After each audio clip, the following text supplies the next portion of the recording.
Welcome to today's deep dive. We're exploring a pretty highly guarded world today. We really are. Yeah, we're stepping into the mindset required to command a commercial airliner.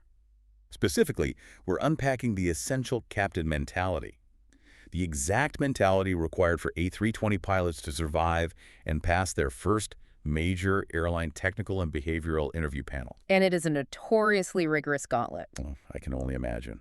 But before we get too deep into the aviation of it all, I want to say that whether you are actually sitting there preparing for that exact left seat upgrade, or maybe you're angling for a promotion in the corporate world, or honestly just trying to navigate a high-stakes environment without losing your edge. Yikes. The psychology here, the psychology behind proving your leadership under intense stress is just universally fascinating. It's brilliant methodology, really, because when an airline is getting ready to put hundreds of lives and a multi-million-dollar piece of equipment in your hands at 35,000 feet. Yeah, the stakes don't get much higher. Exactly. They cannot rely on a candidate's theoretical knowledge. They need absolute, undeniable evidence of how that specific individual's brain operates when the pressure is really on. We're pulling all these insights today straight from an authoritative guide on mastering CRM in aviation behavioral interviews. And the core philosophy driving these interviews, it translates to almost any high-level hiring scenario. It definitely does. The governing principle here is that past behavior is the absolute most reliable predictor of future performance. That is the golden rule for these panels. So if a candidate walks into that boardroom and delivers a perfect, polished, textbook answer about how they would theoretically handle an engine failure or a difficult crew member. The panel hates that. Really, they hate the textbook answer. They will actively interrupt and redirect you because evaluators completely reject hypotheticals. They know hypotheticals are essentially fiction. Right, because it's easy to say what you do from a comfortable chair. Exactly. Neuroscience actually tells us that when a person's adrenaline spikes, when the master warning light is flashing and the alarms are blaring, those theoretical ideals just evaporate. We don't rise to the occasion. No, we fall back on our deepest ingrained habits. So the panel's entire goal is to bypass the rehearsed theory and excavate those actual ingrained habits. And to force that excavation, they rely heavily on what the industry calls the TMA framework. TMAAT. Right. Tell me about a time you failed. Tell me about a time you had to confront a superior. I mean, just hearing that phrasing can trigger a stress response. Oh, your heart rate definitely jumps. So what's the cognitive shift that happens when a panel uses that specific trigger? It instantly increases your cognitive load. It's specifically designed to strip away the fluff. When you're asked a teammate question, your brain is forced to retrieve a highly specific episodic memory and then structure it on the fly. Instead of just offering a generalized, comfortable narrative. Right. And here's the critical part that a lot of candidates miss. While you are telling that story, the panel is listening to the subtext. They are secretly evaluating your response against the 4 pillars of crew resource management. CRM. Let's really unpack those 4 pillars of CRM because the subtext the panels are listening for is incredibly nuanced. The first pillar is communication. Which sounds obvious. It does sound obvious. Basic communication is important, sure. But the behavioral data indicates panels are listening for something much more specific. Closed-loop communication. Closed-loop communication is the bedrock of flight deck safety.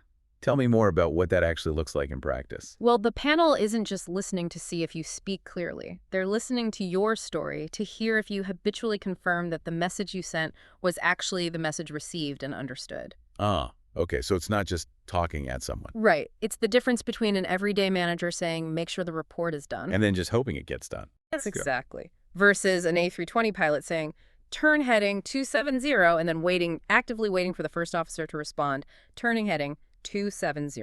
The loop must be closed. The loop must be closed. And if your stories don't naturally feature that level of assertive, verifiable clarity, the panel notices the omission immediately. Wow.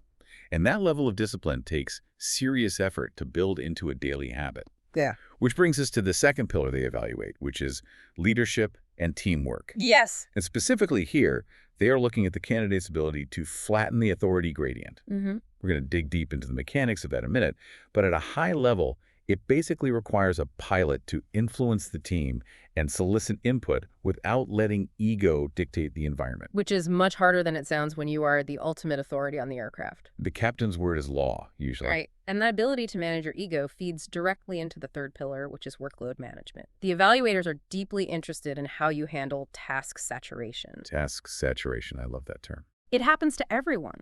When the radio is congested, you're navigating adverse weather, ATC is throwing rapid-fire routing changes at you, the brain physically runs out of processing power. The concept of task saturation is so incredibly applicable outside the flight deck, too. Yeah. I mean, think about navigating a chaotic family morning, Oh, yeah. The toddler is screaming, the dog is throwing up on the rug, you can't find your car keys, and then your phone starts ringing with an urgent call from a major client. Your cognitive bandwidth in that moment is completely maxed out. You're fully task saturated. Exactly. You can't process all those inputs simultaneously, so you have to triage. You don't try to clean the rug while answering the phone and stepping over the toddler. You isolate the biggest immediate threat to your objective and manage that first. You let the less critical tasks drop momentarily. And that is a highly accurate parallel to the cognitive triage required in the cockpit. The brain will physically drop tasks when saturated. It just can't do it all. It can't. So the panel wants to know, do you consciously choose which tasks to drop, or do you let the environment dictate it? Are you in control of the saturation? And that triaging leads us naturally to the fourth pillar. Right. Problem solving and decision making.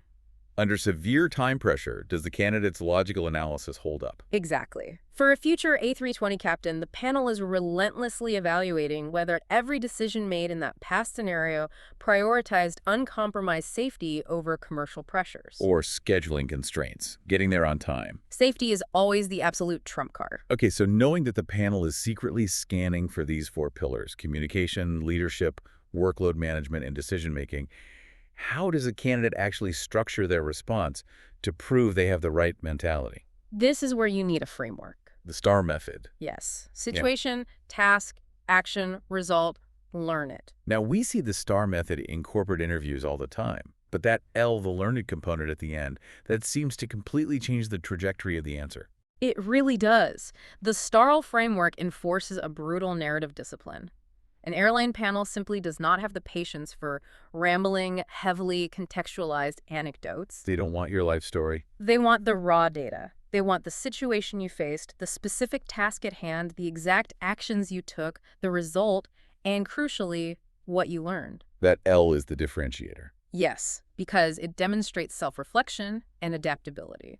Furthermore, the emphasis must remain strictly on the actions you took. Meaning, no saying we. Exactly. Yeah. Candidates often fall into the trap of saying, we did this, or the crew handled it. The panel is not hiring the crew. Right. They're hiring you. They need your specific behavioral data. Let's apply that STAR discipline to a notoriously difficult scenario.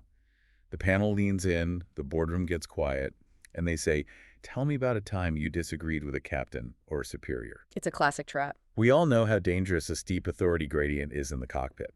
We've seen the historical case studies where junior crew members were too intimidated to point out a fatal error to a domineering captain. Tragic outcomes, yes. But how exactly does an interviewer test for that dynamic while you're just sitting there in a sterile boardroom? They test it by listening to the mechanics of your conflict resolution. A candidate stepping into the left seat of an A320 has to prove they can flatten that authority slope. Right, but how do you do that without sounding insubordinate? That's the trick. You must demonstrate absolute respect for the chain of command. Aviation cannot function as a democracy. Someone has to be in charge. Exactly. But you must also unequivocally advocate for safety. The panel is listening for very specific markers in your story. First, did you raise your concerns early? Waiting until the situation is critical before speaking up is a massive red flag. So no hesitating. None. Second, did you demonstrate active listening? You have to show that you were open to the possibility that the captain had situational data that you lacked. But inevitably, you hit a point where the disagreement stands. The captain says, we're doing it this way, you disagree, and the safety of the flight is potentially in question. The behavioral strategy outlined in the source material here is fascinating. The candidate must show that they relied on company standards or the SOPs, the standard operating procedures, to mediate the resolution. That is the absolute cornerstone of professional conflict management in aviation. When you hit an impasse, you do not attack the other person's judgment. Leaning on the SOP makes sense logically, but I imagine taking your ego out of the equation when a superior is pushing back on you, that's incredibly difficult in practice. It requires a massive amount of emotional regulation. Because you can't get defensive. Instead of saying your plan is dangerous, which immediately triggers a defensive ego response from them, you pivot to the manual. Right. You might say something like, the SOP dictates we need 3 miles visibility for this approach, and we only have 2. How do you suggest we comply with the SOP? It's brilliant because you are neutralizing the personal conflict by introducing an objective third party. The rule book. Yes, you're taking your ego and their ego completely off the table. By placing the rule book between the two of you as the mediator, you de-escalate the tension instantly. That's a tool anyone could use at the office. Absolutely. And for the interview panel, hearing a candidate successfully navigate a disagreement by leaning on SOPs is the ultimate proof of the captain mentality. It demonstrates that you'll fiercely protect the safety of the flight, but without destroying the working relationship and the CRM environment on the flight deck. That reliance on SOPs to handle interpersonal conflict perfectly sets out how a pilot is expected to handle a full-blown mechanical or medical crisis. This brings us to another massive scenario the panel will throw at a candidate. Tell me about a time you managed an in-flight emergency. Right. Now, the psychological trap here, especially in a high-stakes job interview where you desperately want to impress these evaluators, is the urge to sound like a superhero. Oh, the temptation is huge. Right. To paint yourself as the sole savior of the situation, it's incredibly strong.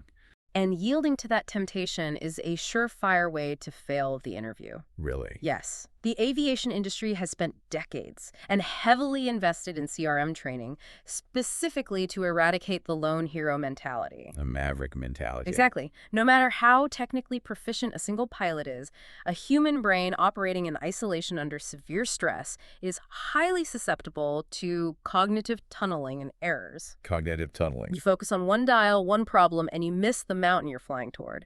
So the panel is actively screening out lone heroes. They're looking for the precise opposite, which is total resource utilization. So when a modern A320 pilot is faced with an engine fire or a rapid decompression, the big picture action plan starts with a maneuver that feels entirely counterintuitive to someone outside the industry. The very first major delegation is often handing over the physical flying of the aircraft. It is the ultimate display of CRM. When the crisis strikes, the pilot in command will often delegate the flying to the first officer or fully engage the autopilot. The pilot who takes over the flying duties focuses entirely on maintaining a safe altitude, airspeed, and heading. They just fly the plane. The biggest emergency of your career happens, and you literally hand over the controls. It sounds crazy, but you have to. But that frees up the cognitive bandwidth required to actually manage the crisis. You step back and you become the orchestrator. Yes. You're running the QRH, the quick reference handbook to execute the emergency checklists. You're coordinating with ATC to secure a diversion runway. You're communicating with the cabin crew to prep the passengers. You're on the radio with company dispatch calculating fuel requirements. You essentially become the CEO of that specific crisis. That's a perfect way to put it. And by articulating that specific delegation in your interview response, you prove to the panel that you do not succumb to tunnel vision. If a pilot tries to physically fly a degraded aircraft while reading a complex emergency checklist while simultaneously transmitting on the radio to ATC, their situational awareness will just collapse. Completely collapse. Total resource utilization means recognizing that the first officer, the flight attendants, the controllers, the dispatchers, they're all critical nodes in your network. You have to use them all. You do. The panel wants to hear a narrative where you actively utilized every single one of those nodes to safely resolve the situation.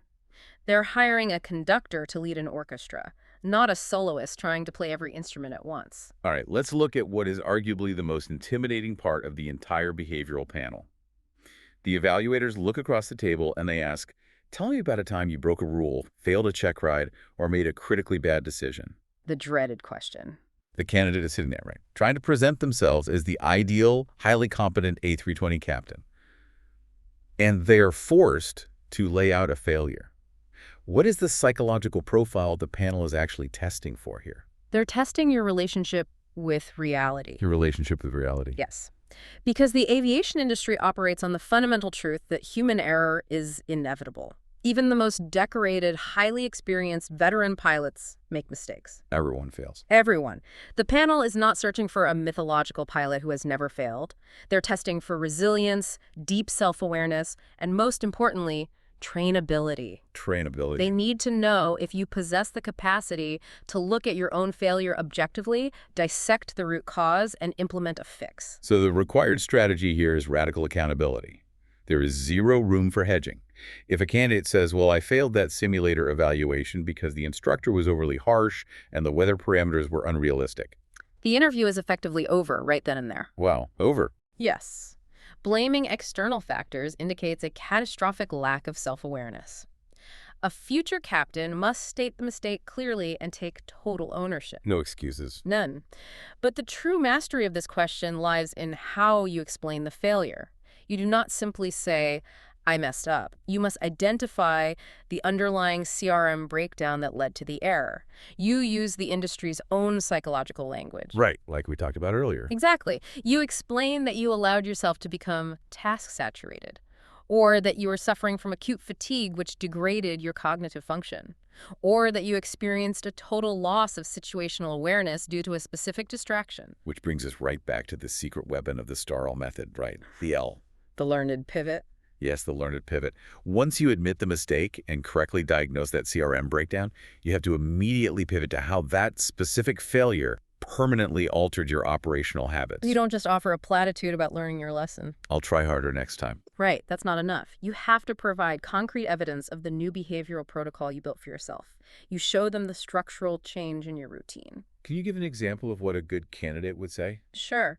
A strong candidate might say, because I missed that critical altitude restriction due to task saturation, I fundamentally restructured how I handle data entry. I now rigorously rely on verbalizing my checklists out loud, and I intentionally force a verbal cross-check with my first officer before I execute any changes in the flight management computer. I see. So you're showing the panel that a past failure directly resulted in a safer, more robust current operating procedure. Exactly. You proved you are trainable. Looking at all of this, the TMAC questions, the radical accountability, the deliberate flattening of authority gradients, it really points to a much deeper truth about what an airline captain actually is. We tend to think of pilots purely in terms of technical aeronautical skill, hand-eye coordination. Stick and rudder skills. Right. But this entire interview process is essentially a profound evaluation of emotional intelligence.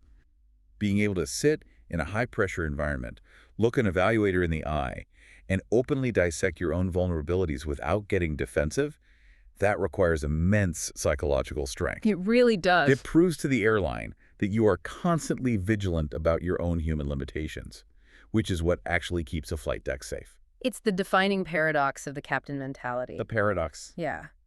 The role requires supreme, unwavering confidence in your technical abilities, paired seamlessly with intense humility regarding your susceptibility to error. Confidence and humility at the same time. Exactly. If a candidate can navigate the interview panel while demonstrating both of those traits, they provide the exact concrete evidence the evaluators need. Ultimately, the airline is evaluating whether you can maintain a collaborative, highly communicative, and relentlessly safe environment when everything is going wrong. They're looking across the table and asking themselves if they would trust their own families on an aircraft under your command. It fundamentally comes down to that level of trust. So let's do a quick bottom-line summary of the core traits required to conquer this behavioral panel.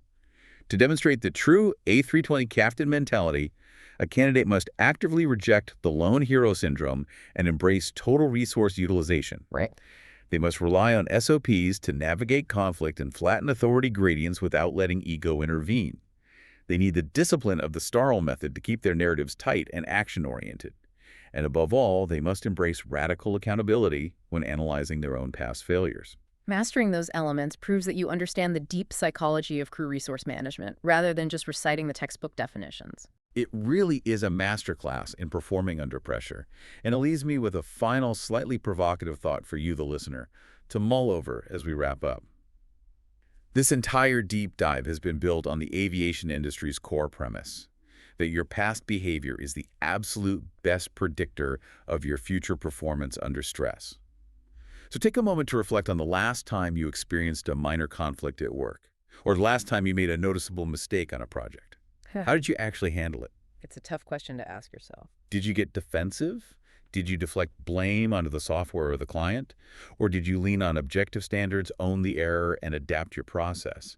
Because if the airlines are right in their psychological assessments, what does the way you handled that everyday friction actually predict about how you will perform when a true high-stakes crisis hits your desk? That is a highly revealing metric for anyone to measure themselves against. It certainly frames those Tuesday morning meetings in a completely different light. Thank you so much for joining us for this exploration into the rigorous psychology of the flight deck. Keep questioning, keep exploring, and we will catch you on the next deep dive.